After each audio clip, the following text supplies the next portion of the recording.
ભારે વરસાદથી જળબંબાકાર, નીચાણવાળા વિસ્તારમાં પાણી ભરાતા લોકોની હાલાકી વધી ગઈ છે। સંખ્યાબંધ સોસાયટી અને ઘરો પાણીમાં ગરકાવ થઈ ગયા છે। અનેક માર્ગો પર વરસાદી પાણી ભરાઈ ગયા છે, જેને કારણે વાહન વ્યવહારને અસર પહોંચી। ભારે વરસાદની આગાહીને કારણે સ્કૂલોમાં રજા જાહેર કરી દેવામાં આવી છે। સોસાયટી અને ઘર પાણીમાં ગરકાવ, અજમેરમાં જાણે આભ ફાટ્યું હોય। લોકો ઘરની બહાર નથી નીકળી શકતા। સ્કૂલમાં પણ રજા જાહેર કરી દેવામાં આવી છે, કેમ કે વિદ્યાર્થીઓ પણ બરાબર રીતે સ્કૂલે પહોંચી શકે તેવી સ્થિતિ નથી। જ્યાં જુઓ ત્યાં અજમેરના રસ્તા પર વરસાદી પાણી ભરાઈ ગયા છે।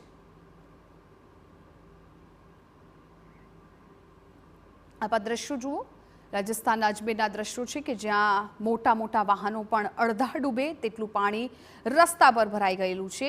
ન માત્ર રસ્તા, પરંતુ બીજી તરફ આ ઘરના દ્રશ્યો પણ આપ જુઓ કે જ્યાં સોસાયટીની અંદર પાણી ભરાઈ ગયું છે। અડધા મકાનો પાણીમાં ડૂબી ગયા છે।